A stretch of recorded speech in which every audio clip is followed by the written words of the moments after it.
I'd like to call to order the regular P12 Board of Education meeting for Dearborn Public Schools for October 12, 2015. May I get a roll call, please? Miriam Bazzi. Here. Joseph Guido. Here. Fedwa Hammoud. Here. Mary Lane, here. Michael Mead. Here. Mary Petzlikoff. Here. President McDonald. Here. Next item, please. Pledge of Allegiance to the flag. Ms. Pam Deneen, principal of Lindbergh Elementary, will introduce 3 students who will lead the Pledge of Allegiance tonight. I want to say Lindbergh's very proud to be here tonight, and as part of our Leader in Me, we're showing 3 nice young leaders here this evening. The Muckatunian boys, Christian and Justin, are here from kindergarten and 2nd grade, and Liam Tracy from 2nd grade, also at Lindbergh. Are you ready?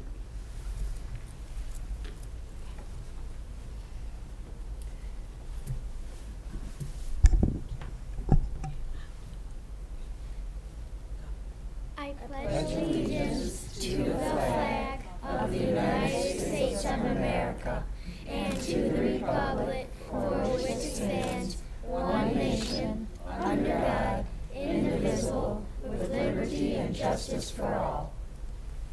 That was a good job. Good. And the boys wanted to say one more thing. Go ahead, you guys. We are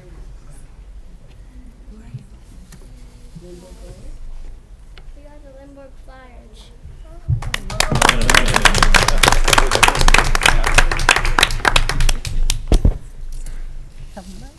What was your name?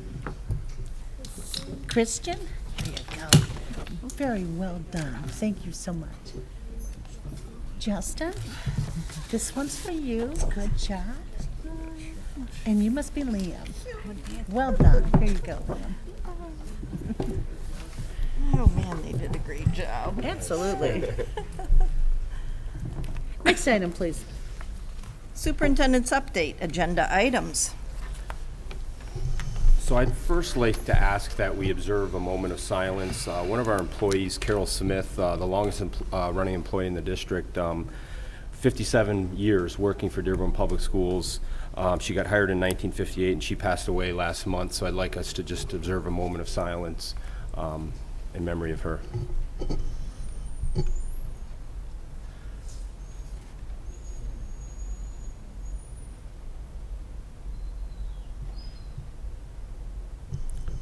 Thank you. Okay, so we do have a couple of retirements. Want to mention Lois Jackson, 26 and a half years. Thank you and congratulations to her. And Jeannie Bailey, 31 and 2/3 years of service for Dearborn Public Schools. Next item, please. Non-agenda items? So I have a couple of things I just wanted to mention. The board, at our study session, we talked about going paperless during the board meeting.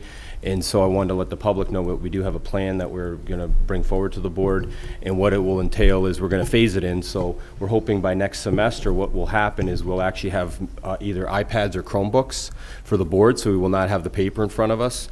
We'll still have a paper option initially as we phase it in. We will not hand out copies of the board agenda on the side, the paper copies. Instead, we will have the agenda going on a screen. And the agenda is also always available on the website.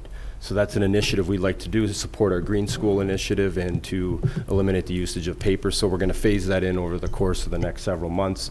And we have a study session training planned meeting for hopefully the December, just before the December board meeting. So just wanted to mention that and let the public know that we are going to be looking to implement that new process. Also wanted to mention, on that, oh, I'm please. sorry, go ahead. Go ahead, Trustee Lane. Thank you for getting all over that. I don't know who it was, but I just mentioned it, and I think some of the staff people must have picked up on it quickly, but I have to say, I'm pretty surprised that in the next board briefs, staff people already have an idea on how to do it. So whoever it was, I think I have an idea now. But thank you, Dr. Maleko, and thank you, Mr. Patterson, everybody, because that's some pretty quick turnaround time. Absolutely. Well, thank you for the idea and for all the board support. And the cabinet was very excited when I brought that to them after we actually had a meeting on the Tuesday after the Monday meeting, so it was perfect timing. Thank you. Appreciate the comments. I also wanted to mention that I attended last week the Big Read contest at the Centennial Library. I wasn't actually there during the picture ceremony, but I came after, and it's supporting reading, and I know the focus of the theme is Edgar Allan Poe. I believe President McDonald, I saw her there as well, and I know we had several individuals from the school district there. So I just wanted to make a mention, and the library asked so we could promote that as well. Another item I just want to report on. Last Friday, I was in Lansing with our former superintendent, current state superintendent Brian Whiston. We had an excellent meeting with all new superintendents across the state, and I can tell you he's already taken initiative on several areas that are of concerns to us that really the state controls. Some real positive in the area of testing. You've probably seen, and we've already mentioned here, how he's reducing the testing. He's not only looking at a short-term but a long-term solution as well for the testing, and he's going to try to do something that's going to get growth data in the hands of the school districts right away and work more collaboratively. So right now we implement our NWEA test, and then you have the M-STEP. He's looking for a way long-term to maybe combine those sort of assessments so you have less testing but more valuable for providing enhancement of student achievement. So those were a couple areas. He's really pushing customer service. And then accountability, we won't have any reports until the school year of 2017-18 where we have the different schools and the ratings because of the new testing. So there's going to be a little bit of a implementation timeline, which makes sense because you don't want to take a test right away and implement. And he's really trying to change it where we're looking at just rating schools and districts to say, let's look at the data and see how we can improve versus using it for, political reasons of saying which schools are better than other schools. So I thought that was positive. He talked about Dearborn on 2 levels as a model, and he kept bringing up Dearborn several times. Obviously he's very proud, and I did get to sit right next to him, so it was like old times when I'm at cabinet meetings. It was a group of about 30, 40 superintendents, and he talked about our options for students with the Collegiate Academy, the dual enrollment, and really the early college, and how we're really a model. And actually, he asked me first, but then we put an invitation out to other superintendents if they wanted to visit our district as a model. The other area he talked about was our preschool early childhood. We tend to get additional monies from the state because whenever there's leftover funds, we will take the additional slots because maybe another district has not. So we've had a practice, I know Dr. Chokol and Ms. Lamberti. So I just wanted to mention that he's talking about us very highly and still feels very connected to the district. He's got a wonderful office viewing the state Supreme Court as well. So. I'm glad we were a good training ground for him. Yeah, because he's got his plate full with lots of things these days. Absolutely. Did the other superintendents take you up on the offer, or were they interested in coming in, taking a look at the district and the things that we're doing? They did not. One said they were interested in others. I passed out my card, so I'm sure that they'll probably be contacting me this week or thereafter. So Okay, good. I know some of them are really interested because a lot of districts have not implemented that model. And he is really pushing that model and promoting it on a state level. So. Next item, please. Citizen participation.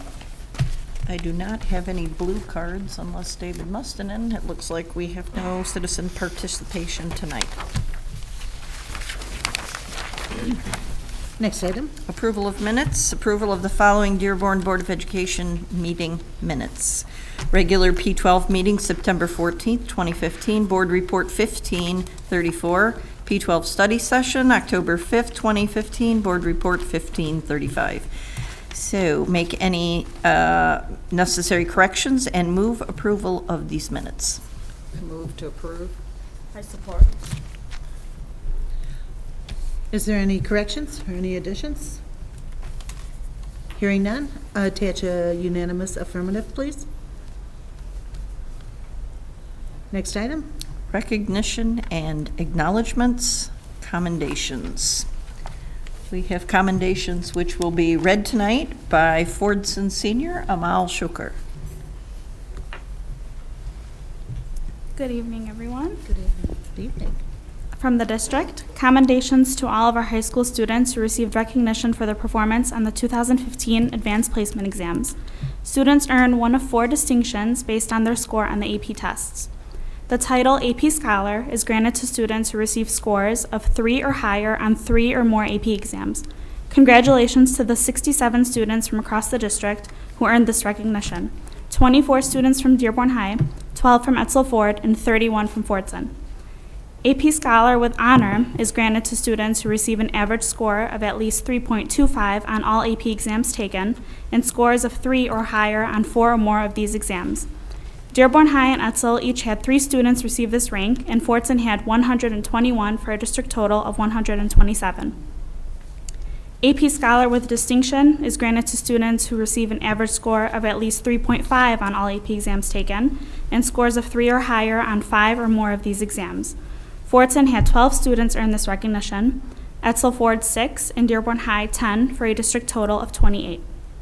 National AP Scholar, the highest level of recognition, is granted to students who receive an average score of at least a 4 on all AP exams taken and scores of 4 or higher on 8 or more of these exams. Dearborn Public Schools had 1 National AP Scholar, Mohammed Abdul Ghani from Fordson High School. Commendations to Chris Masrol, Anne-Marie Walters, Mary Timpf, Catherine Morrison, and Sherry Leone for the outstanding job they did leading a recent professional development session on Daily 5 and Cafe, the Reading Strategies program being used in our schools. The district received a very complimentary letter from a staff member who said, "I have never been to a training as amazing, thoughtful, organized, and well-run." From William Ford Elementary. William Ford Elementary staff and students expressed their appreciation to the employees at Dearborn Famous Footwear located on Ford Road in Greenfield for the generous donation of 15 boxes of school supplies they delivered to the school this fall. The William Ford community also thanks the employees at the Ford Motor Company's Central Laboratory for their generous donation and personal delivery of a cart full of backpacks, paper towels, and a variety of classroom supplies for students at the school. From Oakman Elementary, commendations to 2 Oakman students who donated money they received as a holiday gift to help a family in the Oakman community.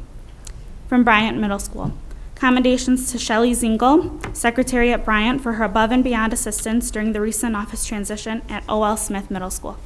Thank you. Well done, Amir. And I just had a couple to add, if that's okay, commendations. absolutely. There was a news report. We had a teacher, Rhonda Hassan, who, there was a student that was choking actually at Henry Ford, and she helped to save the student, and it was actually highlighted on Channel 7 News. So I want a commendation to her, one of our teachers, that just doing the right thing and helping the students in our district. And then I do want to congratulate Etzel Ford, along with Dearborn High, the varsity football teams. They are Western Wayne County Red Division champions, so congratulations to both schools.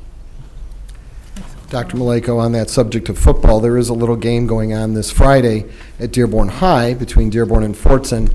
Several of our students at both of those schools have taken that rivalry along with partnership with School Life and have created a little bit of rivalry that's going to do some good for our district and for our entire Southwest Detroit community. And to just say a little bit about that program, we have some students here from Dearborn and Fordson. I love the new pictures, too. This is great.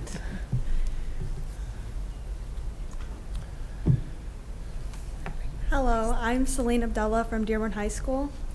Hi, I'm Alia Serini. I'm the senior class president, also from Dearborn High School. And I'm Ali Kadu. I'm the senior class secretary, also from Dearborn High School. And we really want to thank School Life for putting together this entire event, and of course the cooperation from both student councils, both Fordson and Dearborn.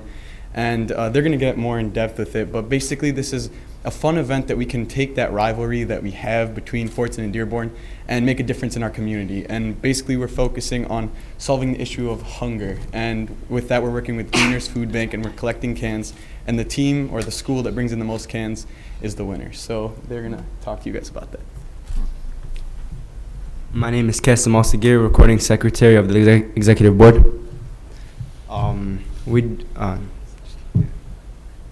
Hi, I'm Mohammed Sharara. I'm a senior at Fordson, also a part of Fordson student government. And so just as Ali was saying, first and foremost, we'd like to thank you all for giving us the opportunity to speak with you all. And as he said, it is just like a fun little competition, but the goal is to, help solve hunger, because hunger is a reality for most people. 1 out of 6 Americans actually face hunger in their lives, and it's a very serious problem. 17.5 million American households are on food insecurity. 45 million Americans struggle to put food on the table. And the biggest cause of hunger isn't actually a lack of food, it's actually poverty. And so it's also wise to think about that, to consider that. And when it comes to students, since we are still in high school and we still are students, 1 in 5 children are at risk of hunger, and one of the biggest problems is that 40% of food in America is actually thrown out every year, and that results in $1.65 billion worth. So it's pretty amazing to think about. And like I said before, hunger is a reality for most people, but it's a serious problem, but there's a solution within our reach. And I mean, I'm sure you have all heard about the mantra, sharing is caring, treat others the way you want to be treated. So we feel that it's our moral obligation to help those in need, since we are blessed enough to be able to. So thank you. Hi, my name is Iman Hojej, and I'm a sophomore at Fordson High School. And what we want to do is each morning for this week, we have boxes at the 2 main doors in Fordson, and kids they donate cans and money. And we have boxes in classrooms that kids they get an incentive if they want teachers offer extra credit, they give to donate cans or money. We also have this thing called Miracle Minute at lunch, at all 3 lunches, where we have kids at each corner of the lunchroom going, we have 1 minute and they have to collect as much money as they can from the students. And yeah, that's what we're trying to do to raise money and get the people more active into this. Since football has been played a big role with it, some of the football moms have actually made districts, and basically if any people in their district have cans to collect, they're actually going out of their way collecting them for us. So that's another thing. That's how else we're getting the cans. But also, I'd like to note that this is more than a competition. It's just about the reality of hunger and how many people in Michigan and even America are impacted by it. Thank you. Thank you very much. Question. Yeah. Before we move, Trustee Mead? what's the prize? To be honest, there's no prize. Just community service. Feeling good about feeling good about what you're doing to others. Yeah. And feeding people, yeah. Will you be Trustee sure Patrick. and let us know who wins at the end? We'll try. It'll be announced halftime of the Fordson. And did you invite Edsel for next year, please? Because that's where my daughters went to school. Let's really make this a competition. Hopefully. We'll definitely keep that in mind. Thank you. Thank you for your time. Great job, kids. Good job. We'd like to thank our students. We'd also like to thank our partner on this, School Life. They really originated this idea. They came to us and said, what do you guys think? I said, it's a great idea. They went and spoke with the students at the schools and the principals at the schools who jumped on it. So we want to thank our principals and all the staff at the schools who are busily coordinating a lot of the behind-the-scenes efforts. So I want to thank them for all of that. Maybe some of those Etzel students could be bought off, right? So if the Fordson and Dearborn students were smart, they might want to call their Etzel friends to donate in their name, because it's all about, really, the bottom line is getting the donations, right? And also, we'd also like to throw out there to all of our alumni from Fordson and Dearborn High, and Etzel as well, you can donate at the game up into the end of the first quarter. There'll be 2 big boxes at the game, and they'll be tallying the items as they come in, and then have a final little announcement as they mentioned. School Life will also be providing you with daily updates about who's winning the race. So you can visit the School Life website, and they'll be able to provide you with that up-to-the-minute information. So thank you. Thank you. Thank you, students. Once again, our students just show how much they care about the community and taking a leading role in doing something fantastic for people in need. I just have to commend you. So thank you for your efforts. And this is the first annual. It will continue. Wonderful. Any other comments, I would comment that it also underscores to me how important schools are in the life of a community in solving social issues like hunger and poverty. Education is almost everybody's prescription for solving our problems in our world. So thank you to the students for taking on the challenge. You've got a lot of work ahead of you as our future, so have at it. Next item, please. Acknowledgement of donations. Okay, we have a donation of $337,000 that's been offered to Dearborn Schools by AKA Steel to be used to implement an air filtration project and air conditioning in the auditorium at Salina Intermediate School. We have a donation of the use of bus and driver has been offered to Dearborn Public Schools by Trinity, which was used by the staff of the Administrative Service Center to tour the Smart Bond projects around the district last month. And a donation of 150 backpacks filled with school supplies has been offered to Snow Elementary to be used by all Jump Start kindergartners and students in need. Next item, please. Other? No other? Next item. Special reports, parent programs, liaisons, Dr. Glenn Maleko, Ibrahim Mashur. So I'll ask Mr. Mashur to come up.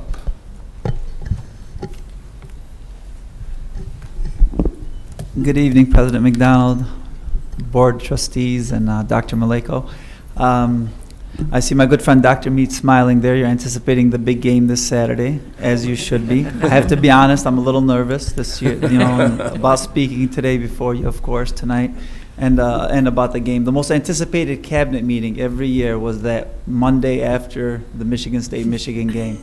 And in my 4 years here at Central Office, it's been fun. It's been a lot of fun. As a Michigan State fan, I've been able to tease and harass Brian, but this year I am a little nervous. That's coming too. I am a little nervous. I have to admit. Last year, I don't know if you saw the report. The only thing that actually Michigan beat Michigan State in the last 4 years is the number of convicted felons from the athletic department. So, but I am a little nervous this year. I think he didn't look at the academic rankings, did he? Those are all subjective. But academic rankings are subjective when it comes to universities. Right. So we have a brief 45-minute presentation. Our parent programs that throughout the district are as vital as any programs that we have, and our parent liaisons are the nucleus of those programs. And because of them, we've been able to increase our PTA involvement, and we've been able to reach out to more communities, more homes, and bottom line, help students succeed. We have programs at the elementary, middle school, and high school level. And with me today is Nada Almadine from Maples, and what's your name again? Jackie Zaydan, the legend from Fordson. So May the crew from Woodworth was trying to come as well, but she had some family responsibilities, obligations to attend to this evening. And it's been a long day for her as well. She didn't even get home till 6 o'clock because she had some parent meetings that were already set up for her for today. So I'm going to let Nada start, and we'll go from there. Good evening. I'm Nada Almadine, Parent Community Liaison at Maples Elementary. If I want to describe my role as a Parent Community Liaison, I can summarize it in 2 words. Communication with parents, having efficient and effective communication with parents, and relationships. That's what we do every day. So I thought today, in order to explain my points better, what's better than sharing my goals with you? That's what I do on a daily basis, every day throughout the whole school year. First goal is to improve communication between parents and the school. And the way we do that in different methods, we use whatever is possible for us in order to communicate with parents. We use the blog, we use whether it's the marquee outside the sign, we use translated documents, newsletters, we make personal phone calls, of course, as needed, Edulink, which is the robocalls, and we make home visits. So whenever I have been working at Maples for 5 years, and I can't remember a family who went through a disaster or an immediate death in the family that we did not make a visit to the home. We just reach out to the parents, we ask them if they need anything, we see what we can do, what we can offer for them and for the student that we have. So I feel this is very important. We bridge, that gap between us and the parents. The next thing, sorry.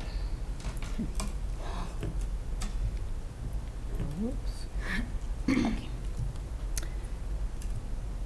Next goal is improving relationships between school staff, students, and families. Sometimes I feel I'm the middle person, the go-to person.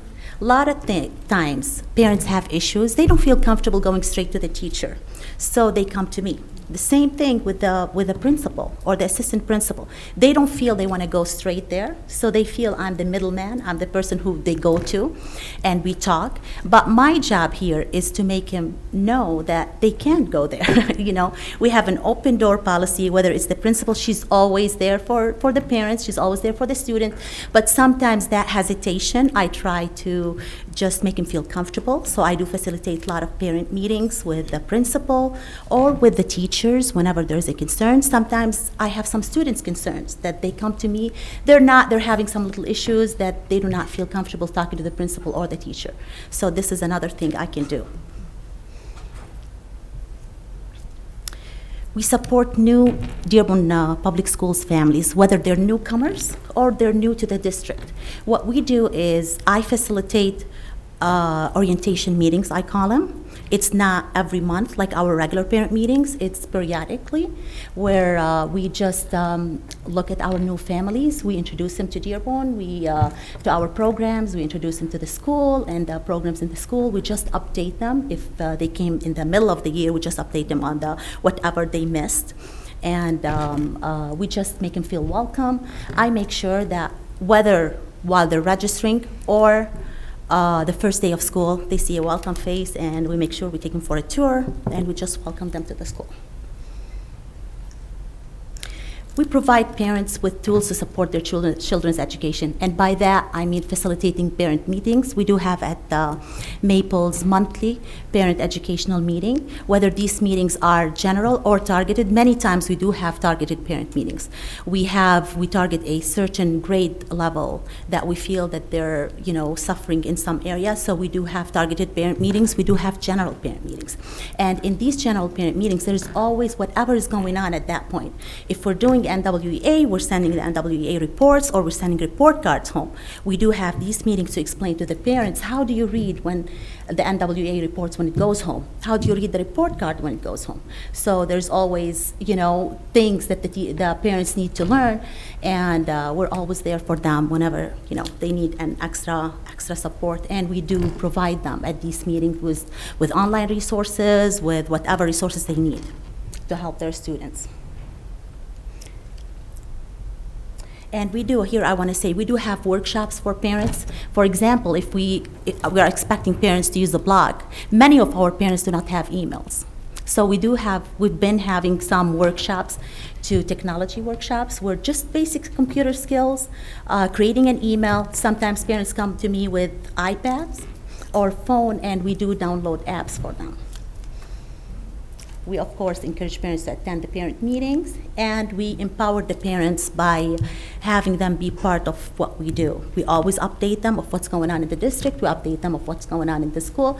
We invite them to serve in committees. We invite them to our events. They are on every committee that we have that needs parents, whether it's a school improvement plan committee or when we have visitors. A couple years ago, we have the state superintendent visit the Maples, and we had parents on the committee, and the parents were there for the visit too.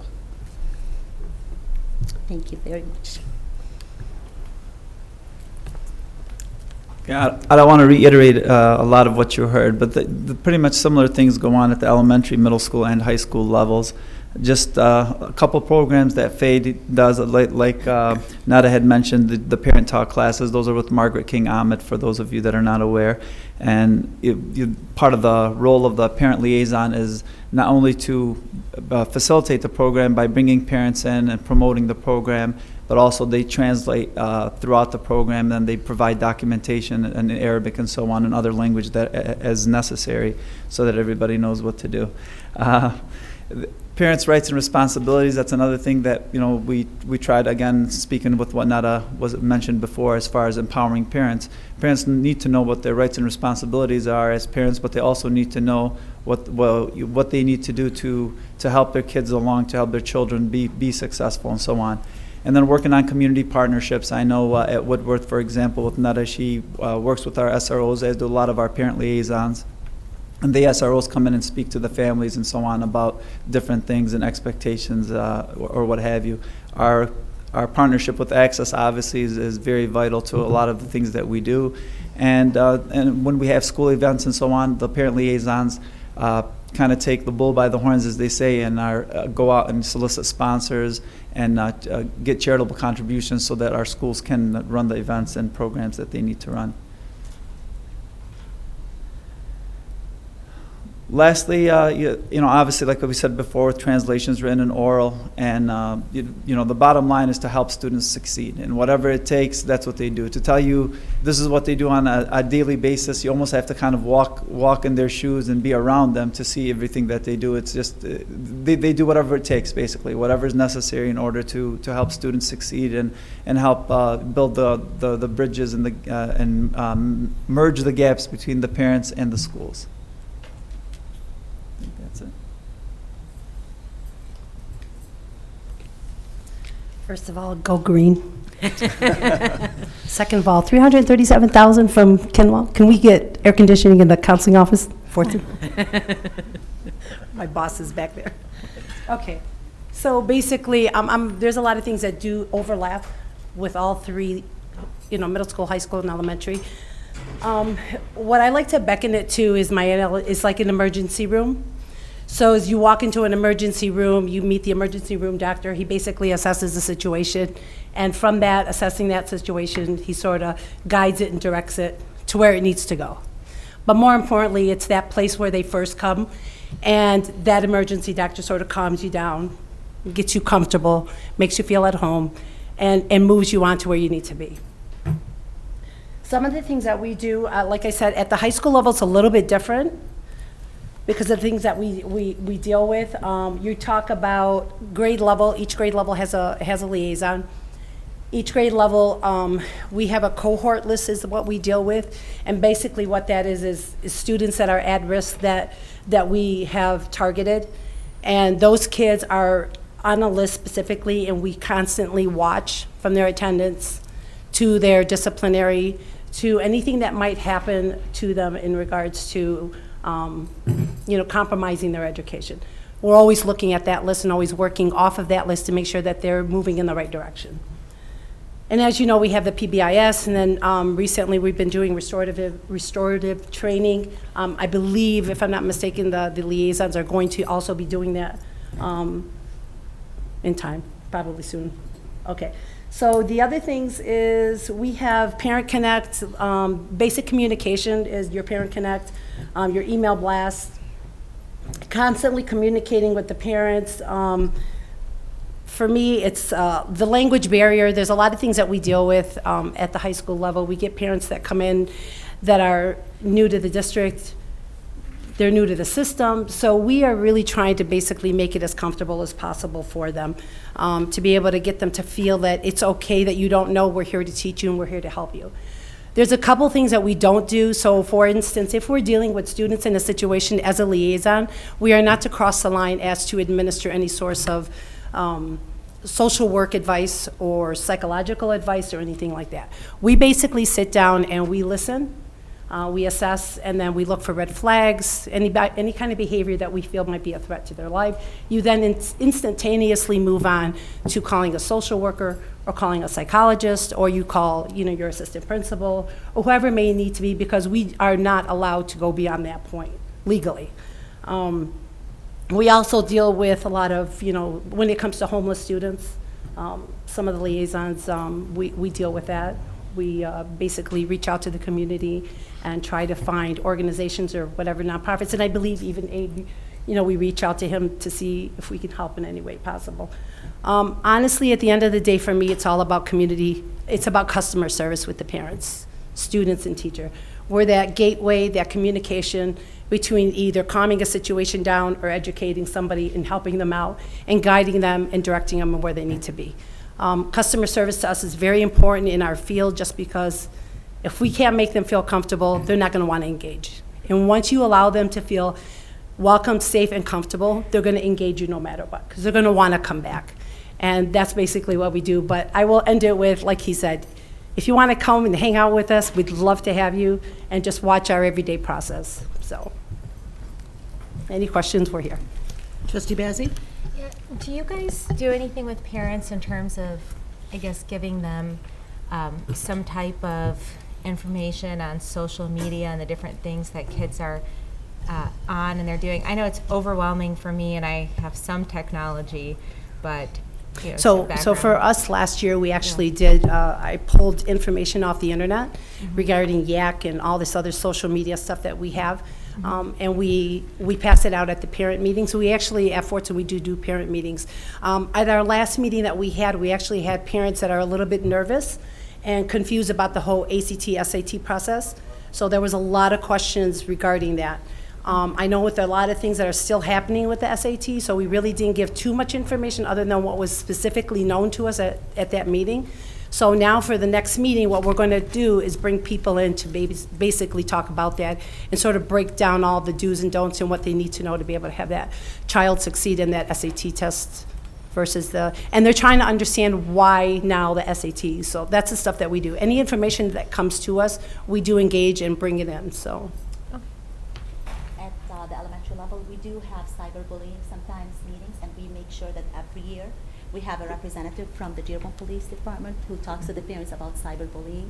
And we talk about what's safe, what not, especially at elementary. Sometimes people, if you have older, they have older siblings, they're on the same social media networks that their older siblings are at. So we make sure that we explain to the parents that make sure, Facebook, as safe as it looks, and innocent as it looks to parents sometimes, but they should not be on it if they're elementary students. So we do talk to parents about that, and we do bring a representative to talk about that.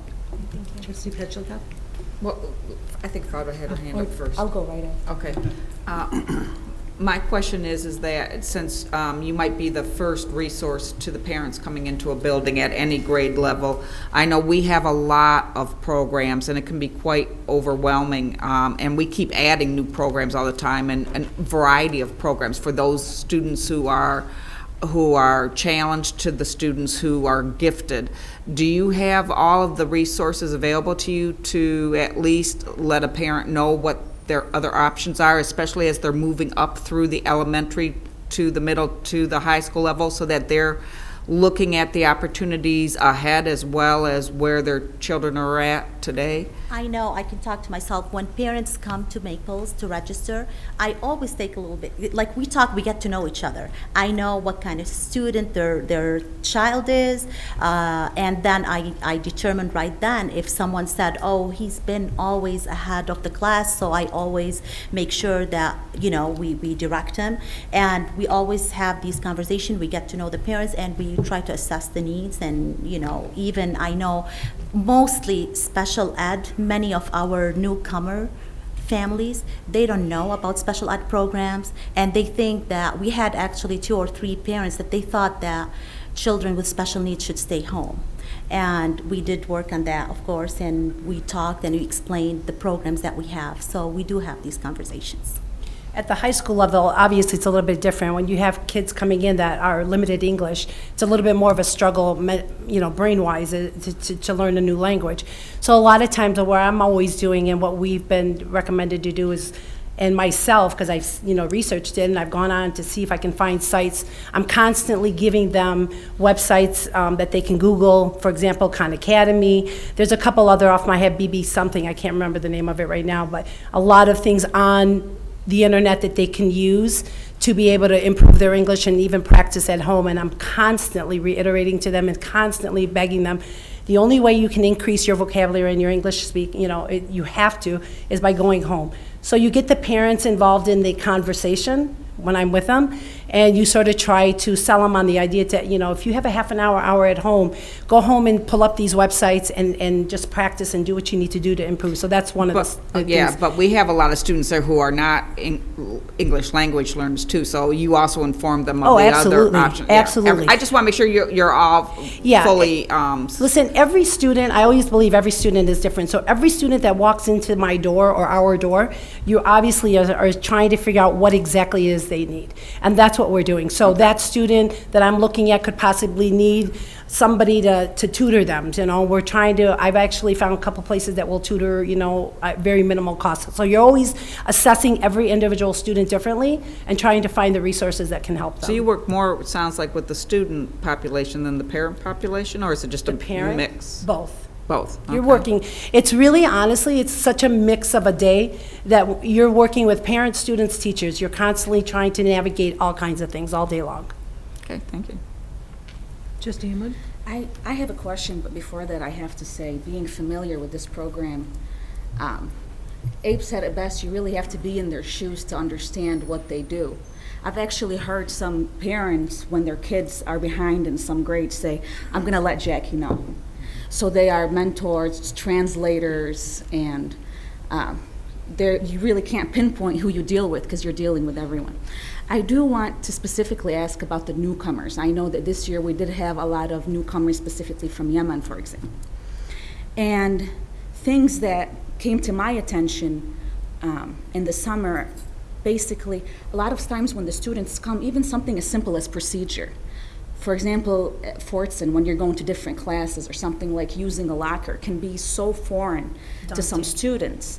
And even the parents as well, something as simple as filling out forms. Is there a specific process? I mean, even guiding these students along a simple day to us might be very normal, but to them it might be a maze or something like that. How do you deal with it? And specifically, you mentioned about sometimes, Nada, about parents coming to you first before they go to the principal. Do you think sometimes that has to do with the language barrier as well, where you also become the translator between both parents and principal? It's not in our case, like, our principal, Mrs. Faraj, does speak Arabic. It's not the language. Sometimes they feel like you're more on their level, even though once they get to know the principal, she has an open door policy, and it's always with the parents. But sometimes you feel that the parents would prefer first to go to someone not straight to the top. They don't want to get, for example, the teacher in trouble. I don't want to get it too big.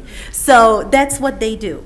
And to go back to the newcomers, your concern, we do have, and you will be amazed, like overseas, I don't know if you're familiar, every year you have to register your child. And if you go to the school, sometimes they don't have spots. They turn you down. So you have to go find another school. So it's a whole different system. And as you said, this is a foreign concept for parents.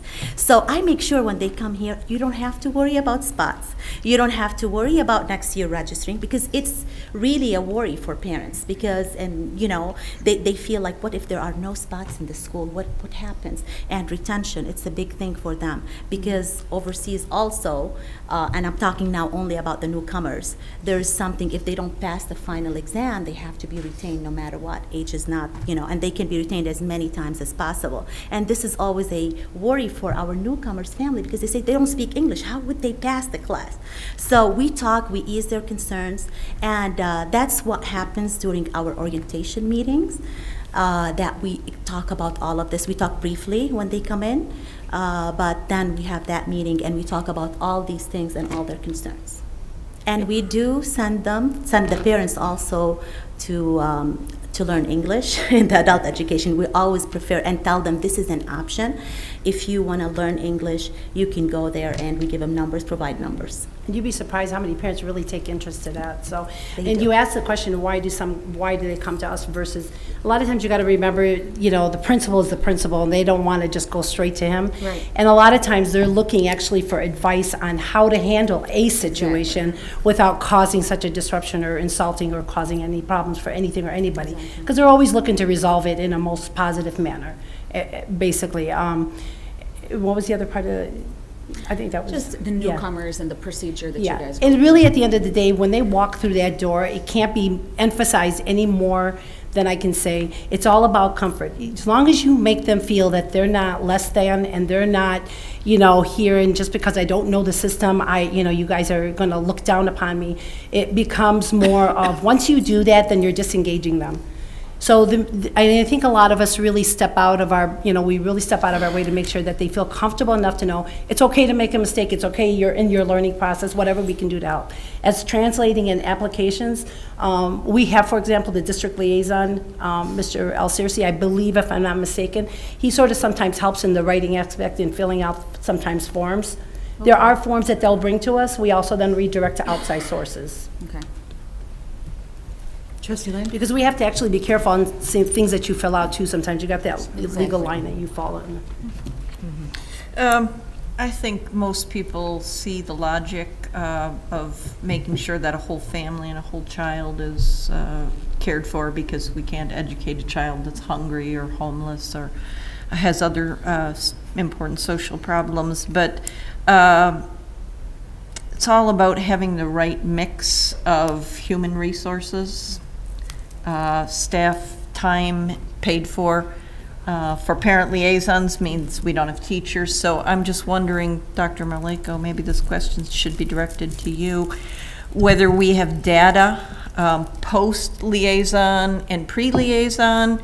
Do we know that this works? I mean, we know that we can't lose students to dropping out, because that's been a problem for, I mean, it's identified that we have to educate every child, but do we have data to show us that this is working?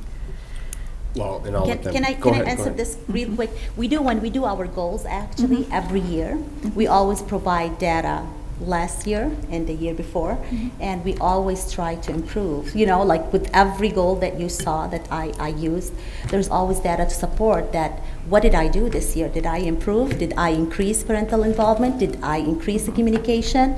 For example, I used to do some things the first year and I thought, well, it wasn't that effective. I'll do better next year.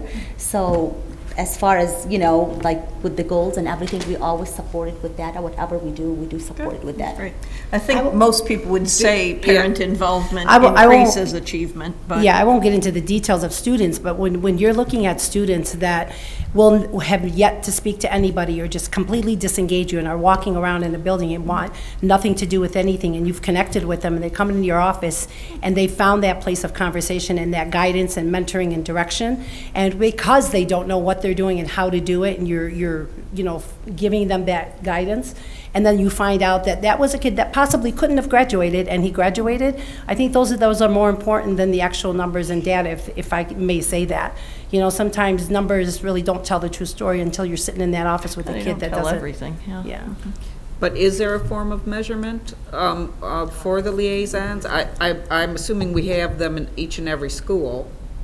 Yes, I believe they're in almost every. Yeah, Ava, it's my understanding. In most schools. Yeah. I would just say too, with the connection on the data, and it's kind of the discussion we had on my goals last, you know, there's some tangible things. We do know research in the field is clear that increasing parent involvement does lead to increased student achievement. So that's one data set we know. So with graduation rates that have been going up in our district, in fact, we've had some tough conversations with our principals about how important it is to ensure that not only students have graduate, but if they want to have a good livelihood after post-secondary, and if they want to earn an income and have a good family life, because otherwise the middle class right now is shrinking if you do not have the education beyond. So I've seen it personally with an increase, and I've been to Maples where I've came through the cafeteria and saw, I think, almost 100 and something parents. So when you collect that data to see that they're in the schools, that's one data set, just measuring how many are now going in the school that may not have otherwise been there, and it makes them feel more comfortable and engaged in there. So again, those are some different ways to measure, but I also think it's important to look at the goals that they develop each year, right, Mr. Mashur? I know you want to add. Yeah, no, absolutely. I mean, because there's so many things going on, it's difficult to say this one thing is leading to better student achievement. I mean, for example, if you look at behavior, we're using restorative practices models, we're using several different kinds of models to improve student discipline and so on. Can you look at it and say, oh, well, us doing this is causing this to get better or whatever? And I don't think you can. I mean, there's, whether you want to look at it from an academic standpoint, some of the, like for example, in elementary school, we're using Daily 5. Well, Daily 5 is a good program and so on, but can we say definitively that Daily 5 is the reason that our success is greater? No, it's Daily 5, it's improved teacher training, it's a combination of things, it's an improved evaluation system, it's a combination of things that are going to lend to the different programs that we are running. So for example, when it comes to parental involvement, that's one thing you can look at. You can say, okay, Woodworth, for example, their PTA was under 40 parents back when we didn't have a May over there, May DeKrug over there. And when she started, she continually grew that parent population, the PTA program. Now it's well over 100 parents strong. Another thing you can look at is how many parents are coming to open house, to parent-teacher conferences, how many parents are more involved in different things that are going on. And the other thing, and in my opinion, probably the most important thing, is how many parents are more educated as to how the school process works, which lends to Trustee Hammoud's question. What we are doing as far as these refugee families and so on, one thing I will take from this is that we should have a process as far as, okay, you have a new family to your building, these are the different things that we need to educate them on. Not only what they need to do at school to help their child succeed, but what they need to do in the community and the different resources to reach out to. And if we had it down on paper, I think that would be a very good thing for a lot of people, and especially, you know, with the transitioning from building to building and so on. So, again, to say that there's one thing, there's no way we could do that, but I will tell you that, you know, I forget who said it, but it's where the parent finds their comfort level.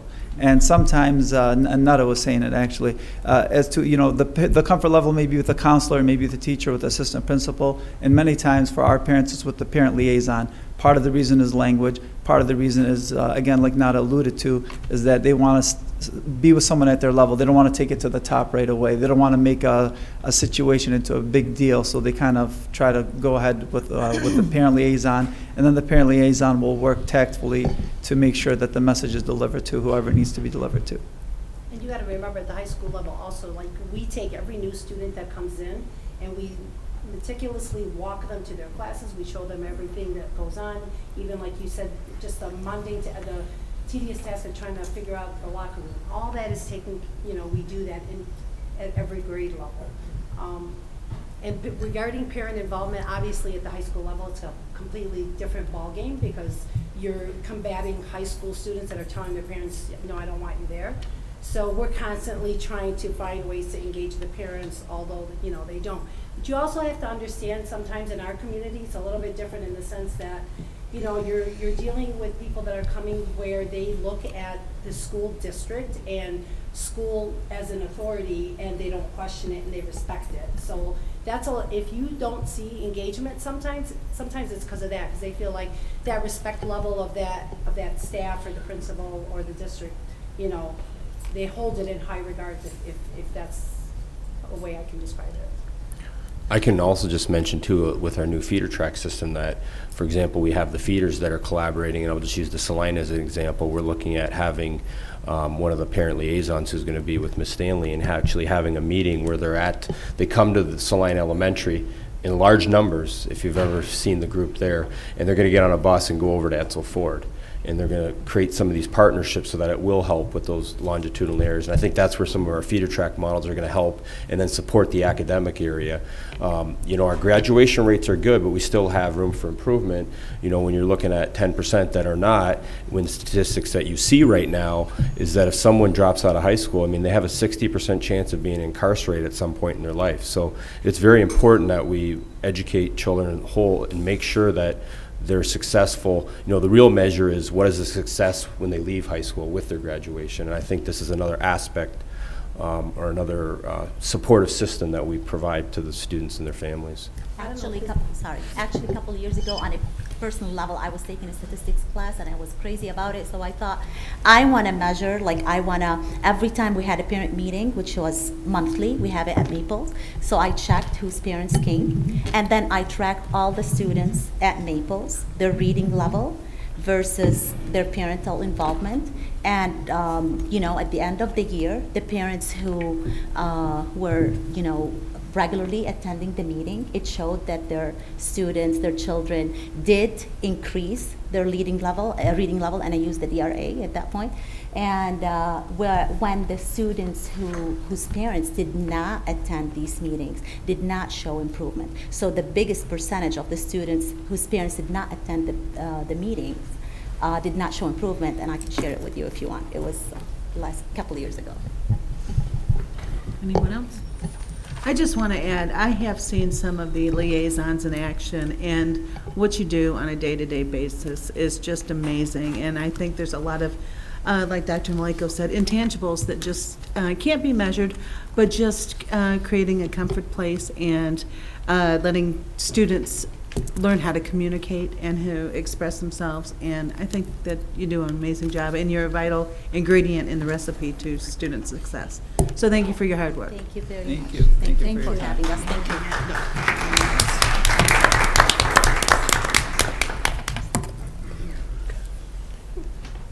Next item, please. 90-day plan, Dr. Glenn Maleko.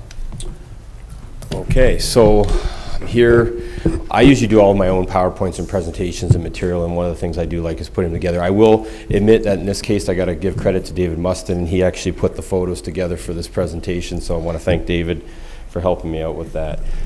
That photo there that I have on the first slide with the students, they actually have this selfie device they use at the magnet school. And it's this little arm that goes out and they hang it and we get to do a selfie from a view. So it was kind of neat to get involved. And I said, yes, let's get involved in a picture. I was with Miss Peterson at the time. So I just want to give you an update. It is still a 90-day plan. I know there's been some requests for 80-day plans and things of that nature, but we're actually over the 90. I think we're 100 plus right now. So I've had a great 90 days working with all of you. And I want to, first of all, here's where it started. Thank the Board of Education for your support, the community for giving me the opportunity. I think together as a board superintendent team, we talked about, and college president, I know Dr. Jensen, we had the training with Dr. Wilmot that we really want to work together as a team. And so here's another picture at one of the first at the meeting. And again, I appreciate your support. So enhancing student growth and achievement, that is in the 90-day plan, and I'm just going to highlight some of the main aspects. I know you all have a copy of it. It's on the blog. This one, the reason I put this picture in is because I did a presentation on this model as well at the YABA dinner. It was over Labor Day weekend. I know Trustee Hamoud and Trustee or Dr. Mead were at the event, and so I wanted to mention that. And you're always going to see, I'm always going to try to throw in some students whenever I go into the schools. I just think that's so important, that we're here about the students. Again, student interests are number one priority. However, we also value our faculty because we know that with them, that's how we're going to meet the needs of all the students. So all the employees, the Board of Education, everyone together, we have to work well as a team if we want to be successful to increase graduation rates and increase student achievement for our customer service. Really, we're here for the students, serving the parents, and I think we just had a presentation showing, we're here to serve the parents and the students. I have a lot of pictures coming up, but I want to highlight a few things. The feeder track model, we've gotten that off and running. I've got a lot of support throughout the district, support for you, the board. We've had our meetings going, support with the union, support at the local levels. We've even had some meetings in the school buildings. There's been some increased norms that we've created with our general administrative meeting that we talked about last time.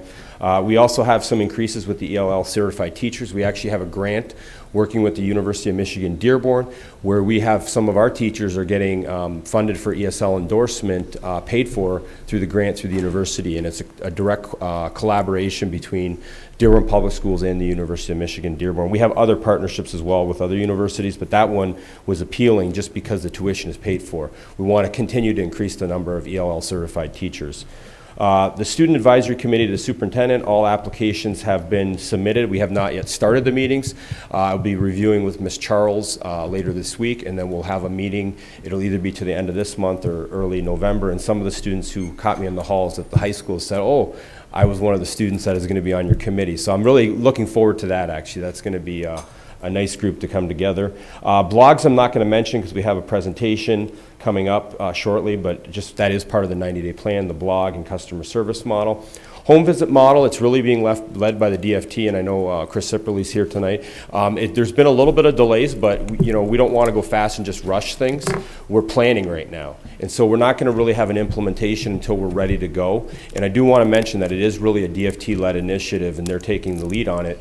But again, we want to make sure it's successful. So there's another option. As you saw, the liaisons came. And what about parents that don't come to the school or just maybe aren't comfortable? Well, there's another way we can reach out is through the home visit model. And there is research through the American Federation of Teachers that I know Ms. Sipperly and the team are going to be working with, so that when we implement the model, there's research out there on how to do it effectively. And for me, it's really just increasing relationships. School improvement plans, evaluations, and accountability, we're going to continue with that. Mesa Ali Bazzi's leading those committees, and we're going to revisit. We're also following what's going on at the state level because there's legislation pending if it gets passed. I think I've been here several times over the last 4 years telling you there's been legislation pending, and it's still pending. So we're hopeful, though, we're hearing this time that they might make some positive movement. I kind of alluded to the testing, but we are looking at the testing and how to consolidate some of those testings and ensure that we're effective with it. Some of that does, though, mean working with the state. And again, I mentioned how Mr. Whiston has already taken some initiative. I think that's important. And next month, we are going to have a presentation on that for you. Professional development, we're looking at reducing subs, and we have a plan in place to try to reduce by at least 50%. We have a new calendar that's been created so that it's going to help us to really get on top of the amount of substitutes. That also may be an area, if you see there's a picture, this picture was actually just taken today. We just started our CPI training with Dr. Jensen, and so that might be one of our CPI teams that we actually bring in, and so we're very thankful for him for coming and meeting with us today and look forward to that partnership. I'm really impressed with the model as far as the data aspect. And then again, we talked about this a little bit with my goals, and I'm going to throw some pictures here, but just, as a liaison for the district and for you, the board, and just meeting with people, legislatures, with the community. This was our presentation in Washington. We were in the FBI building presenting really before an international and national audience on the positive collaboration for Dearborn, and we're really looked at that way. And they were looking at us as a model of how the school district works with the chief, with the mayor, and how we work collaboratively to build the trust. I'm on committees with the chief, and we're going to continue to collaborate in that manner. And we happened to visit Representative Dingell's office when we were in Capitol back in July. So here's some other things. For me, you're going to see a lot of school visits. It's part of my goals. I'll continue to do that. I think last week I had one day where I was in 8 schools. Continue to walk through. I'm going to have the team of cabinet members visible in the schools as well, providing support with the principals. And some of that will be involving, our feeder track model, where we're having all the meetings in the schools, and the principals actually start by doing walkthroughs together in teams, elementary, middle, high school. And the long-term initiative really is to get the teachers involved in those walkthroughs. And, our school improvement plan, we're going to be doing that this year when we have our teams that go into the schools. We're going to have teachers involved in those processes. Here we go, construction. I know we have Mr. Burek here today, but we're looking really good. We're expanding. I know some of the board members went. We're on time and within budget. Here's some other pictures. Trustee Hamoud was sworn in, if you recall, that we had to go within the 3 days, and then we had the official one here. So just some pictures to show. Attending the Arab American Museum annual event, and I was with President McDonald, and my wife attended, her husband. So I'm just trying to give you a picture of some of the places I've been, all over. And really, you can follow, not even just by here, but if you register for my blog or my Twitter or Facebook, it's all over. I'm an open book, right, Don? Didn't you say? Very transparent. And I took a picture today with the students that said the pledge. That'll be up probably later tonight or tomorrow. Supporting new principals is important. So we have initiated this year, we call it a Meet the Principal Night, with the parents in the community before school starts, or just to make it comfortable. We had one at Hague, and let me just see here. Oops. We had one at Hague. This is at Hague. And then we had one at Becker, and we also had one at Smith. I know Mr. Fisher's here, and it's just a great way to just build that relationship. Let the parents meet the principal prior. And I just think it's, what we're going to be doing is supporting our principals through growth. We have Nada Fawani, who's in an administrative mentoring type role, and it's really critical that we support all of our administrators so they are successful. So I'm looking forward to her work, and possibly even bring in an internship program that I've spoken, I think, to the board about possibly in the future. Non-negotiables. I just believe that we have to work as a team collaboratively. I think Dr. Jensen, there was a nice quote he told me, just today it was about, if you're on a football team, don't tackle your own team. It's the other team. Don't tackle your own team. What does that mean? We've got to work together. Let's not impede. Let's work together collaboratively in a positive manner. And I said, well, I need a hockey quote next time. Well, that's the other thing. Tour. We had some tours with some of the trustees were able to make it to the tour, seeing the buildings. We took our staff as well. We've got a really good feedback. The staff here felt they were valued. I will admit that Dawn Maitel, it was one of her ideas with David, and I think it really came across well. I got a lot of positive emails, and staff got to go out and see the different buildings. And we're thinking of doing one in the spring for the central office staff as well, to get them out in the schools. They were able to question me, during the tour, so I had the superintendent's chat on the road, so to speak. Just attending different events in the community. I won't spend a lot of time.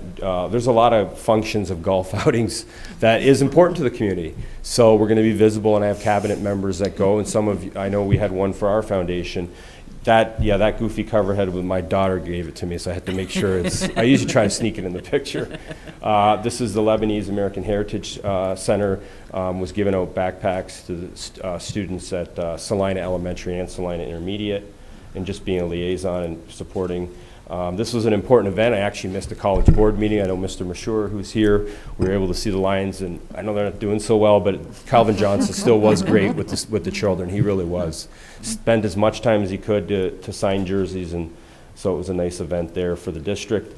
Here's just a picture of three in a row of principals at Duval. We were at the homecoming. I was there with my family, and so part of the job is also, it's important to be involved in different events and to be with your family, and my family really loves going to that event, especially my children, and so I was able to run into them. We're like, wow, let's get a picture of the last 3 Duval principals.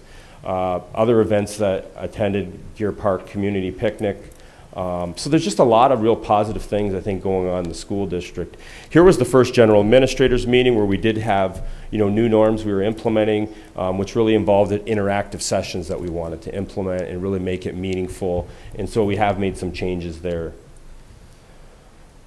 Staff welcome back picnic. I think that's just a real positive. You talk about liaison, staff are appreciative when they come to that. I can see it when they come and talk to. They really are. They feel valued that, we're going to take the time and have this picnic. And again, our employees are very important to us because we are here for the students, but we have to value the employees, and we do appreciate their hard work. All of the employees eventually are there for the students, whether they're directly teaching or whether they're, maybe they're a custodian or maybe they're an engineer or an administrator. And it's just really important that we're, as a team. I've been going around to many football games. I haven't gone to all of them, but this one was at Wayne State. My children went with me.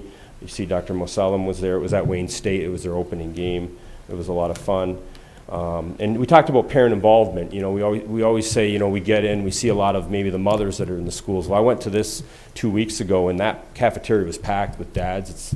It was the Watchdog, and it was really neat to go there, and I know they're trying to replicate that in other schools as well. And here's just another event. We had got some pictures with at Salina for the flag ceremony at Salina Elementary. And again, I don't want to take too much time. Dearborn High. There's a lot going on in our school district. A lot of positive. Homecoming. We had the education golf outing. And again, Superintendent Whiston was actually there. We had a lot of community members. I know Trustee Mead golfed in the event, supporting.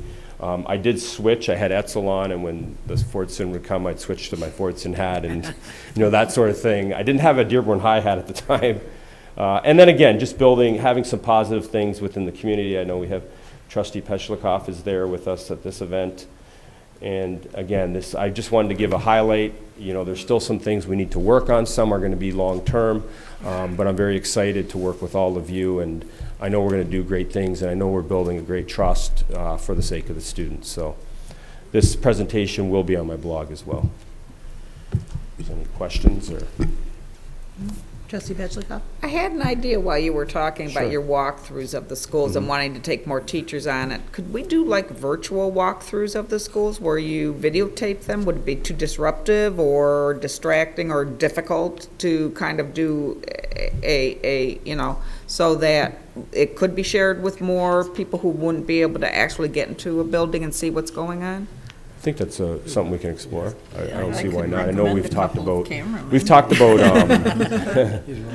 we have talked about too with the union about videotaping like positive lesson plans too that Right. can be shared.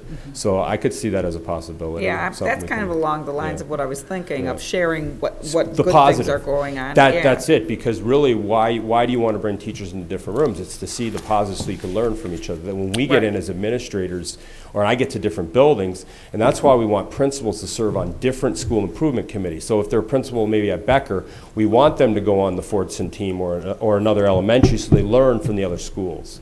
And, you know, if you look at the medical profession, I mean, that's how they do it. They do it in groups when they go around and they learn together as a team. And so that's worthy of exploration. Appreciate the suggestion. Thank you. Anyone else? Okay.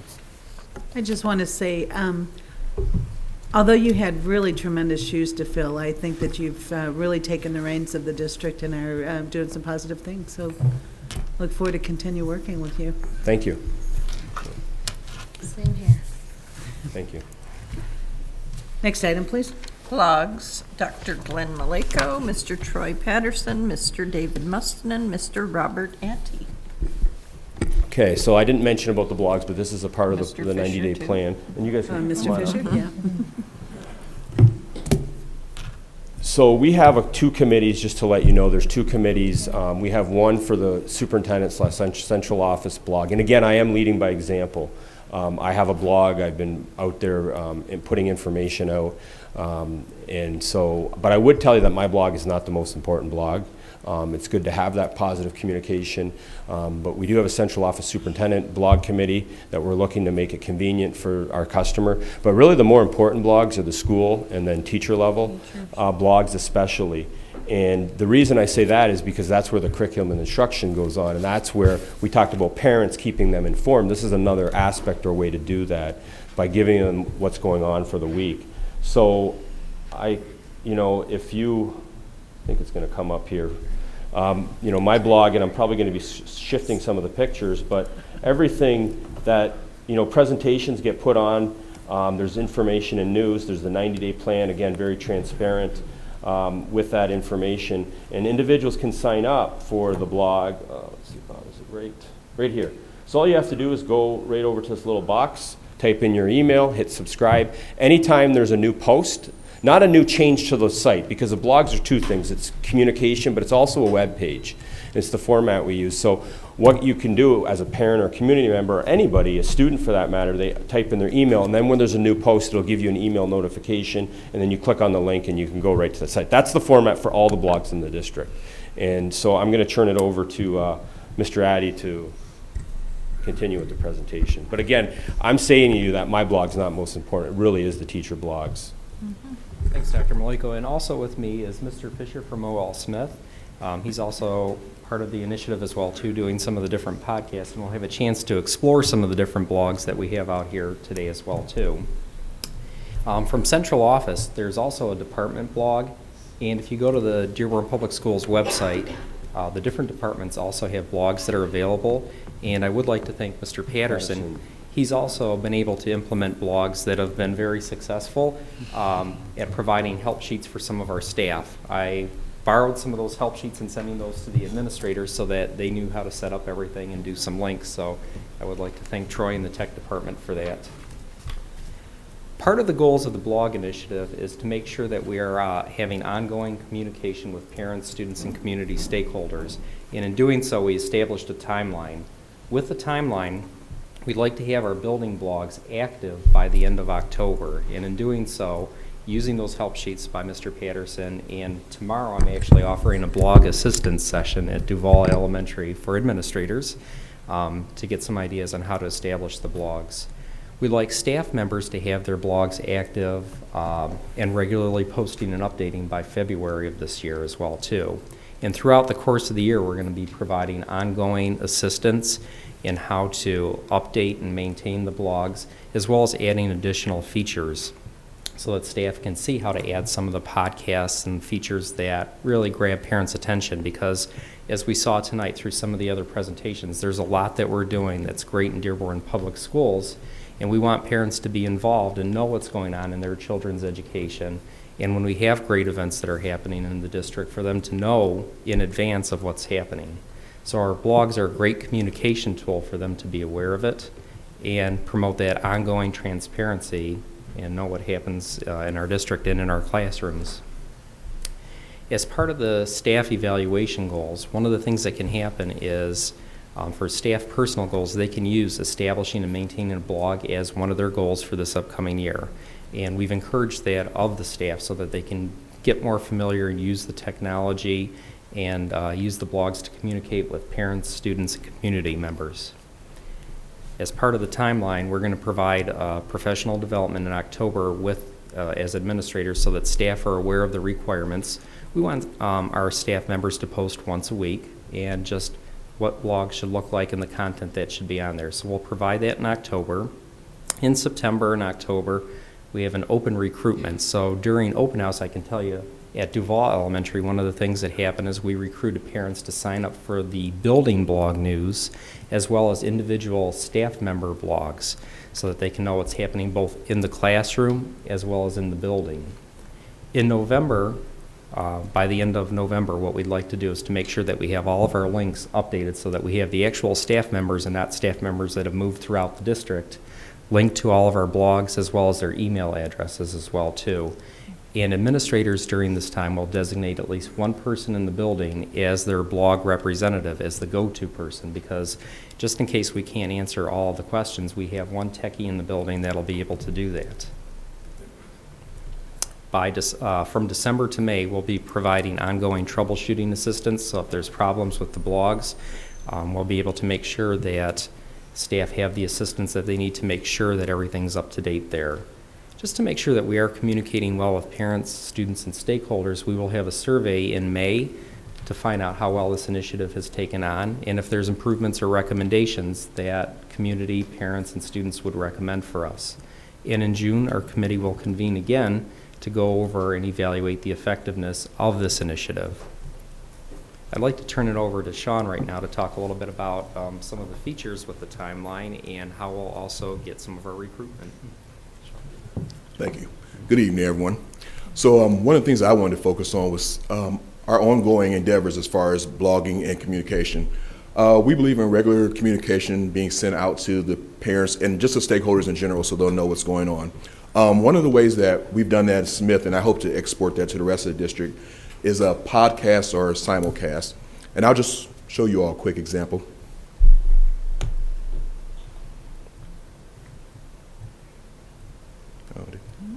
Does it look that small? It does look really small, doesn't it? Let's see. It's bigger in real life. That's what they all say. Well, see, there you go, Dr. Maleko. I do smile sometimes. I've been trying for a long time to get something other than my picture on there. But so what we have here is, I believe it's the first time in the district we're doing a live broadcast town hall meeting for our parents and our stakeholders. I think some of the board members, you might have got invitations from me. So it's really cool. We have a countdown. It's 42 hours and counting.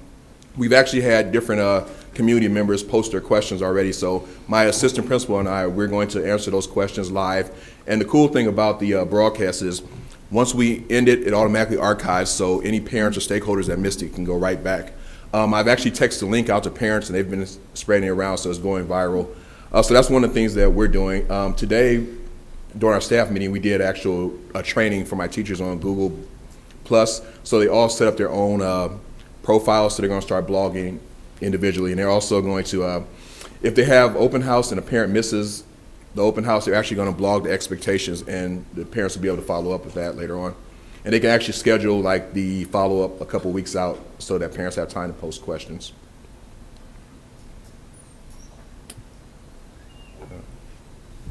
There we are. Okay, perfect. Some other things that we do, we provide reminders. Some things are less techy, robocalls, monthly newsletters, conferences, throughout the year to encourage parents to sign up. Something else that we're experimenting with as well is that we're going to start live broadcasting our PTSA meetings as well, so that any parents that miss those, they can catch them later. Some of the things that we've asked, especially with my teachers when we're setting up our goals, I've asked them all to include blogs. So although it says once a week, I've asked them to do it twice a week. On Sunday or Monday, what they'll do is they'll post the expectations for the week, and then they'll follow up with the parents on Friday to tell them what they got through and what we're going to try to carry over to the next week. Also, with that being said, we do mass blogs so that our parents know what's going on. My AP and I try to alternate. I do the academic instruction, and she does the building culture, so we post different things so parents will know what's going on. So if we have, sometimes we do our tardy roundups where we kind of pull students that are tardy together and we talk to them. She'll post about that. If there's testing coming up or expectations that I have, I'll post about those, and we alternate weekly.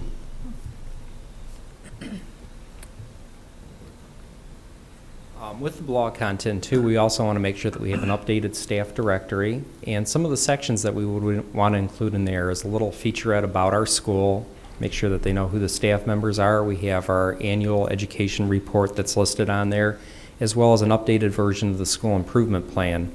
One of the reasons why we want to have this information in there is because sometimes parents are walking around with their iPhones and they want to see a little bit more about the history of the school and make it more web friendly. So on the Duval website, I've done some updates on there so that you have all this information accessible to parents, whether you're going to our website or if you're looking it up on an iPhone or a smartphone. You can find out a little bit more about some of the events that are happening in our school, our mission and vision, staff members you may want to contact, as well as how we're doing educationally with our different reports.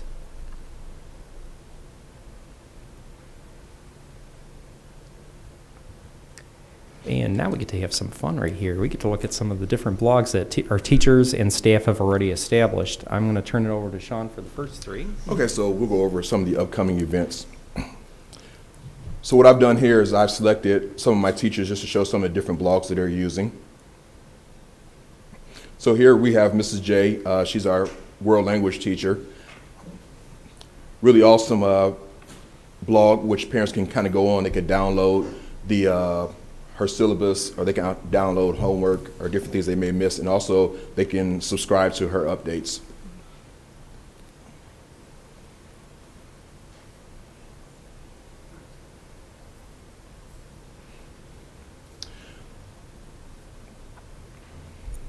Also, we have two of our co-teachers, special ed teacher and one of our ELA teachers. They have actually a great page that has a lot about different homework assignments and just different expectations. So I wanted to showcase them as well, Mr. Sala and Mrs. Edgerton.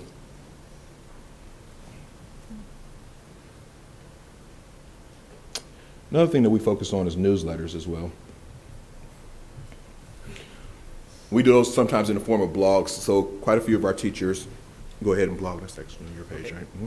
So some of our teachers, basically with newsletters, which they would normally print out and send to parents, instead of doing that, they're posting everything on the blog. This is Mrs. Burke from Duval Elementaries, and if you take a look at the post, she's giving the whole rundown of everything that's going to be happening in all subject areas during the course of the week. So in order for one of our Green School initiatives to reduce the amount of paper that's going home, parents can subscribe to her blog and see everything that's happening in the classroom with all subject areas. Going forward, we also make sure that reminders are posted on the blog as well too. Here's another example, Mrs. Grail from Duval Elementary, where library checkouts tomorrow. Good for parents to know about that so that they can send in the books for the kids and get the next book that the kids will be checking out, so they know what they can get those. Also, we post tips that are on there. Mrs. Courtwright, one of the 5th grade teachers or 4th grade teachers at Duval Elementary, has different tips as well as a rundown of the agenda, different events that are happening in the community as well that are accessible for parents to look at. Pictures of school events at Duval. Back on September 29th, we had Peace Day. So parents that weren't able to make it can actually see a picture of our students as a whole making the peace symbol.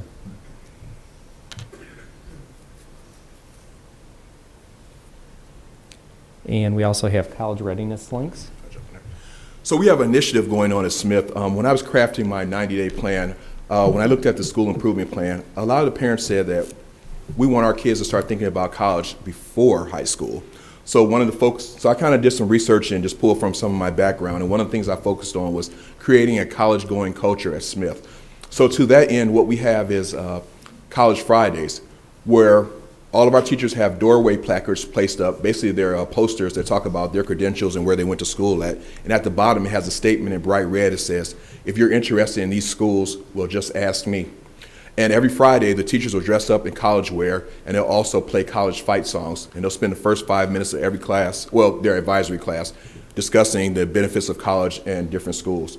I sent a list out to them of like 2,000 different fight songs. So every week they play a different, every week they play a different fight song. So the kids are like, cool. So if you actually go to our website, you'll see we videotape what it looks like one day. So you actually have some of the kids getting engaged. Like one of our students actually knew that Michigan State had one. I know that's a curse word, but here. You get some cheers over there. Right. Yeah. He actually knew that, as a sixth grader, he already knew that Michigan State had one of the top veterinarian programs in the nation. And so he requested that fight song.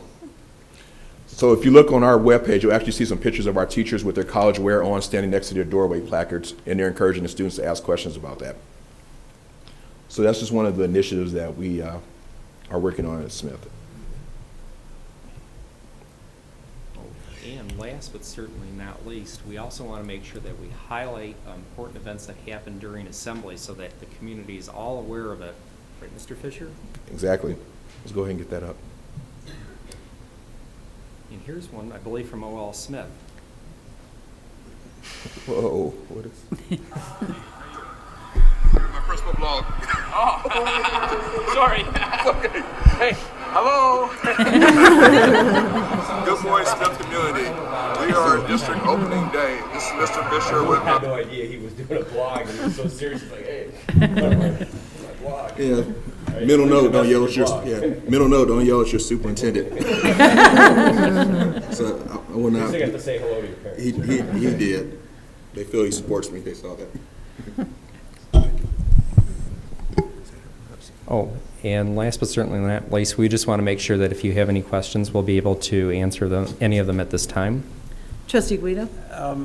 Is there a way that if there was an event at a school that one of us, my problem is if I subscribe to blogs and start getting all that stuff, I might have an issue with being able to read it. Is there like a visitor button that you could go to just see one specific event that you might have heard about and interested at a school without having to subscribe and then unsubscribe? And can that be set up, Troy, just like a spot visit to a blog? One of the things that we are doing is we're going to be setting up a special parent page, because we do recognize that, especially with the departmental blogs, not everything will apply to parents and staff. So we'll set up a staff page and a parent page, which will then be done through categories. So it'll give one spot to go to and push that in. For individual schools, that's a little more difficult because of the number of schools and which ones parents would be interested in. So there is always the ability to go to a blog or for a blog post to be pushed out through Twitter, through other social media means, and you can always go back to a link on that. Did that answer your question? One thing is, though, you could just go, you don't have to subscribe, you can still go to the website and get the information without actually subscribing, because I know if you subscribe for so many blogs, it can be overwhelming. Yeah. Can I jump in?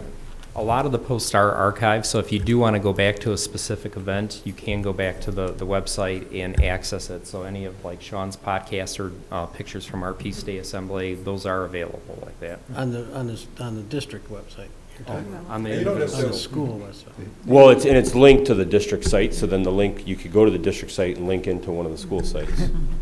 Or go directly to each individual school post will be on that school's page. That school's page, okay. So it'll always be there unless they remove it, but it'll be there in reverse chronological order. So as they put new posts, they generally will be pushed down. So the most relevant information is what you'll see first. But to do that, you have to subscribe to that particular? No, you can always just visit the site. Just visit the site. Yes, sir. I guess that would solve it then. Yeah. How did you figure out, I put superintendent's blog as a black sender, but it keeps coming through. I believe for a small fee we can help that. Didn't seem to work. So somehow he's worked. Security bypass, right? Something like that. Trustee Bazey. I just wanted to say thank you for this. As a parent of 3 kids in the district, it's already helped me immeasurably with my kids and the homework and just kind of knowing what's going on in the class. And there have been times I've come home and asked, do you have homework? And they say no, and then I pull out, well, what happened to this? And it's like, oh. And then, of course, they find what they didn't have. So I know as a parent, I appreciate it. I'm really utilizing it, and it's great. We had the parent liaisons earlier that were talking, and they're helping parents connect to the blogs and teaching them how to do that. So I think this is wonderful. Thank you. Thank you. Appreciate that. Trustee Batchelor. I don't want to be a downer, but I do want to caution, because we are going in one direction, that we don't make those in our community who are not able to access, for whatever reasons, they don't have computers at home, they can't get to the library to use free access of the computers. Their kids don't want to go to a four-year college but wants to have some other career path, that we don't set up a have and have not environment in these buildings where some people feel more engaged through this medium while others are left on the sidelines, not feeling that they're connected to the building because they can't either participate in the computer medium or other things that are going on in the building. So I just want to make sure that we find a way to engage everybody, even if they're on a different track in their life, so that they also feel that they're part of the school community that's experiencing this kind of excitement and generating it, but they're not able to participate for whatever reasons. Yeah, I appreciate the comment, and I think as far as the blog goes, one of the things, we do have the paper option available, so that if you get a list of each classroom teacher would have a list, and if a parent does not have access, then the paper copy will go home, because we still want to communicate. As far as the college and that, yeah, I think we want to offer options for students, so we want to promote all things, whether it's going into an early college or a collegiate academy, or associates, or a trade school, or you know, we were talking about we want our students to be marketable and get jobs when they, post-secondary. But there's all different, exactly. And we know, and that's, I think, our model. I think that's why Mr. Wisdom was highlighting it when we were in Lansing last week, is because we do offer all those options. And I think we can still improve. There's always room for improvement, and we can expand that a little more and still have a track, so that we do not just have students taking things all over. We want them to have a direction or a track so they can get a job when they graduate. So thank you. Just to spin off of Trustee Petlicoff's thought, I know that there are still some parents, they're dwindling, of course, but just are not tech savvy. So do we work with the PTAs or maybe offer classes or some way that they could feel comfortable to go on a blog and to explore? They may have a computer available to them at the library or their child's or whatever, but they might not themselves feel comfortable to navigate. So what I've been doing with that is during our PTSA meetings, I train up our president, vice president, and they kind of tie into your question as well. For instance, some of our parents didn't feel that they were tech savvy, so we got it down to where it was just a link. And our PTSA would actually text the link out to different parents, and it would just go viral, and they all would have it. Or we bring them in. We try to keep it at a level where it's just click and watch. Okay. Click and stop. So we found that most of our parents are good with that. And if not, I set aside time, I just ask them to come in, and I'll take them to the media center and show them. And once one of them knows, they go home and they train other people. Good. So we try to be tech friendly. I think sometimes when parents hear just the word, if they're not tech savvy at all, subscribe, it just kind of, I've got to do something I might not know how to do, and I don't want anybody to necessarily know that I don't know how to do that. Oh, and I think at like the open houses, that's how we help them too, because they come and they actually just subscribe right there. So you have a staff member with them actually punch in their email address for them. Okay. So. Thank you. If I could add just one last thing, as far as addressing post-secondary, so you'll see we're working on it now, but if you come to Smith, there's actually a wall we call a post-secondary information wall, where it has an 8.5 by 11-inch page with all kind of different post-secondary information. There are culinary schools, there are trade schools, all those things are up, so the kids, as they're sitting in the atrium, they can go there and actually read. So what the profile of someone who's admitted to those schools looks like, different things. So we're kind of, we addressed that whole thing. One of our special ed teachers caught that in the very beginning, so that's one of the things that we addressed. Yeah. That's outstanding, yeah. Anyone else? Thank you very much, gentlemen.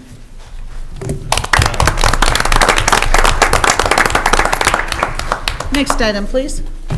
Action items. Are there any agenda items on this agenda which board members of the superintendent wish to discuss and vote on separately? If there are, we will exclude these from the motion below.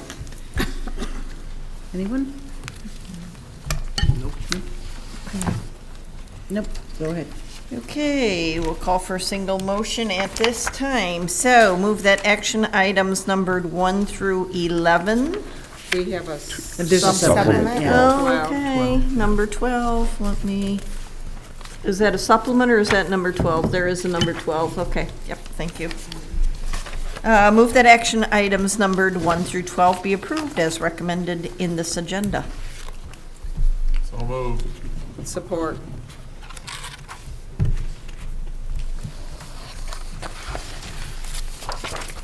Okay, is there any discussion? Is there, go ahead with Okay, all right. the summaries. Okay, summary of agenda action items. Number 1, approval of warrants. Number 2, approval of concurrent user licenses, virtual classroom and web administrator. Number 3, approval of change orders 4 through 7, approval of non-instructional and instructional personnel items for P12. 8, approval of financial statement. 9, approval of Director of Trades and Labor. 10, approval of donations. 11, supplement, approval of HFC local strategic value resolution. 12, supplement, approval of appointment of executive director, student achievement. Thank you. Dr. Maleko would like to introduce some actually, one familiar face and one new face. So first I'll ask Dr. Mosallam to come up, the new Executive Director of Student Achievement. That's a full leadership.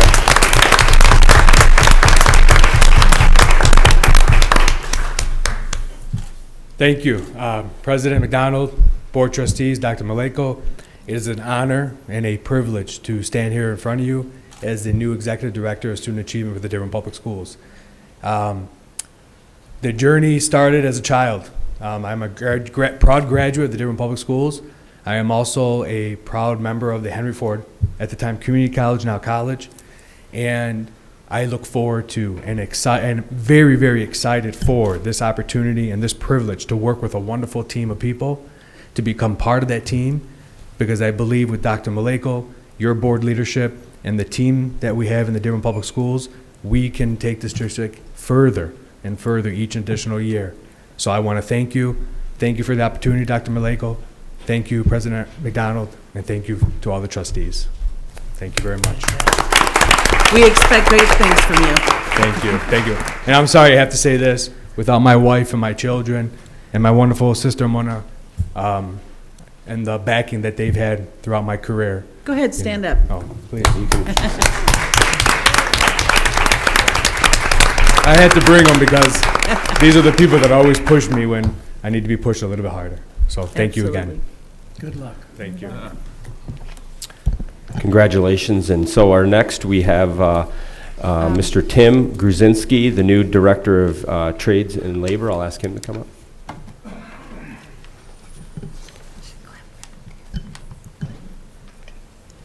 Good evening, trustees. Good evening. Thank you for the opportunity to serve the Dearborn Public Schools community. I look forward to joining a strong team with a great reputation, and I look forward to the support that I've been shown in the short time that I've been involved here, and I look forward to working with all of you. Welcome aboard. Thank you.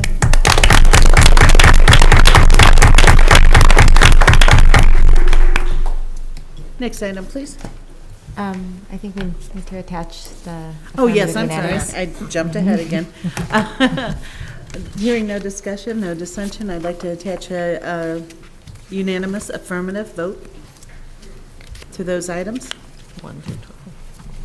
Okay. Next item, please. Discussion item. There appear to be none. Correct. Acknowledgement of correspondence.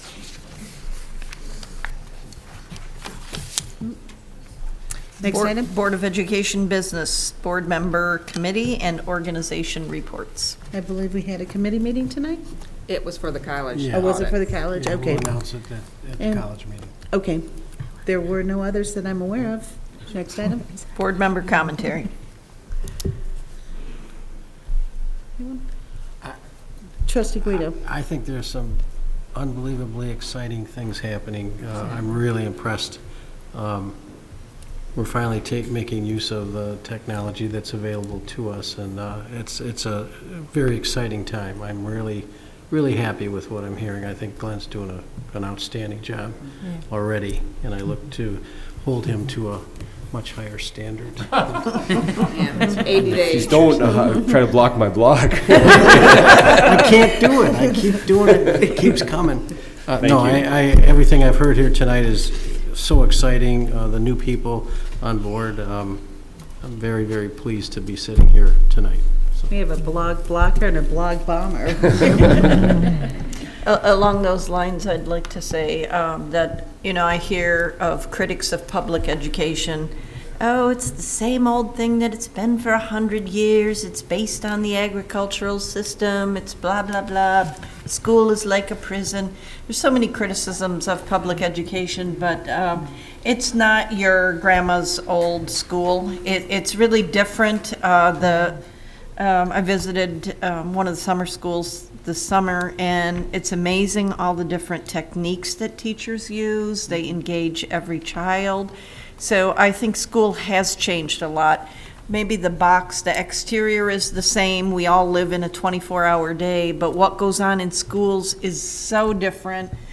Even what goes on from my perspective as a parent to Miriam's perspective as a parent, we experience so much of a different so much change and improvement as knowledge increases. So I'm very proud of our public schools. I think it's the backbone of our country, and we need to continue that, and we just need to extend it so that it becomes a right not only till age 18, but at least not till 16, but 18. And then everyone, I believe everybody at this point needs a 2-year pass to go on to at least an associate's or some other type of training. But yeah, I agree with Joe. It's great what we're doing, and I really appreciate seeing all the new techniques, and maybe it'll eliminate a little bit of the need for 34 million copies. But it's a great thing, and we're pushing ahead is really great. Absolutely. Can I just say one more quick thing, just to add to that? I think we're finally recognizing what the world expectations are beyond high school, and we're responding to those, in our district, and that to me is incredibly exciting. So I'm very happy with what I'm seeing so far. Everywhere I go, we're a model. Mm-hmm. Go ahead. Just a minute. In the very short period of time that I've been on this board, honestly, I am so honored, first, to be working with you and with this community and to see the change. This is really exciting. I think that the Dearborn District is showing that we truly are a model and will continue to be for districts around. And also I wanted to personally thank Dr. Musallam and congratulate him on his family. Glenn, I congratulate you on this appointment. I also congratulate the district. I think he's going to do a wonderful job. Agreed. Trustee Peslica? Well, in line of being a model, we are a model by the very virtue of the fact that we're the only last practically standing P14 district that exists, but we're modeling what I think the future is going to look like of this seamless flow from a P12 system into a post-secondary education, and we are the ones that are the forward-thinking community who've sustained this from the inception of the Dearborn Junior College to what it is today, that supports our P12 educated students along the way. So I think that we should be highly commended for the fact that we continue to see a vision that perhaps not everybody else has graduated to yet. Okay. Anyone else? One thing I'd like to add is this Thursday there is a general membership meeting for the Wayne County Associations of School Board. If anyone's available to come, there's usually a lot of good information this particular week. Jen Smith, who is the legislative director for MASB, will be discussing some of the legislative issues that are going on, particularly with the financial distress districts and what that could mean to different districts, and kind of give us a walkthrough of what the state is doing on that level and possible bills that could come through. She's very knowledgeable and can answer any questions that you have regarding upcoming legislation. And she always gives a good presentation. The meeting is at RISA. It starts at 6:30. If you're interested in going, they do serve a nice dinner spread, and that starts at 6, so you're more than welcome to come for dinner. So I hope I'll see you there if you can fit it into your schedules. When was that again? It's Thursday. This Thursday? The meeting starts at 6:30, dinner served at 6. That's all I have. Next item, anyone else? Requests for information and/or future agenda items. Oh, Trustee Bazey. I know that we've been talking about the recycling program, and I know that you had given us an update in the board briefs. If you could just I guess we've talked about it at board meetings, if you can let the public know a little bit about that as well right now, and if we can kind of get an update on, I guess, where we're going with that. Right now, we're still negotiating with the city to see if we can get an implementation completed. There's a couple more meetings, I think, that are needed. Mr. Ball and Mr. Burek's been meeting, and Mr. Wall. So we're in the process of trying to, I guess, get ready to implement the process. I don't have a start date, but I know we want to get started as soon as we can. And there was just a little bit of a delay as we're trying to work with the contractor, I think, on some of the costs that will occur within the program. But we're definitely committed to it. We want to implement it, and hopefully we'll be working with the city on implementing the model. Wonderful. Sure. Thank you. Trustee Petchikoff? Okay, since we have a new superintendent and a new director of business services and several new board members, and I spend every weekend before a board meeting wading through our financial statements and our warrants and all the things that are attendant with that. I was wondering if we could have, and it doesn't have to be within the next month because I know Mr. Wall is new to the district to some extent, but within the next few months, if we could get a report on how the finances actually operate. We've got two different topics and as how I see it. One, we have the big picture of the general funds and the title funds and what pays for what. We know the bulk of our finances goes towards payroll and building operations. But then we have that other more discretionary funds that I'd like to make sure that we all have an understanding, because every time I read it, it always looks a little imbalanced at times about what each building spends with their discretionary funds and how they prioritize those funds, what they use them for, the buildings. I want to make sure that we all understand that we are using the taxpayer dollars to the best interests of the students' experience, and that we are getting the best bang for our buck, and that this is in no way pointing fingers at any building or anything. I just want to understand and have the taxpayers understand how their monies are being allocated, especially in every building as they have different needs and requirements, and how they choose to spend those monies outside of what the bigger budget items are, so that we can understand when we're looking at those reports what it is we're comparing and what should we be alerted to. Sure. No problem. We'll do that. Anyone else?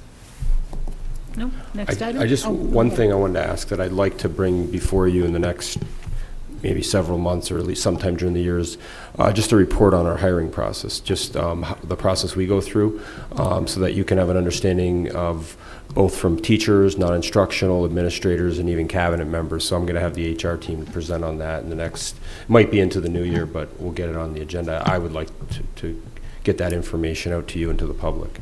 And it is already on our website and our blog, the documentation, but just in a presentation form. Thank you. Wonderful. Next item, please. Superintendent's reports, personal commentary.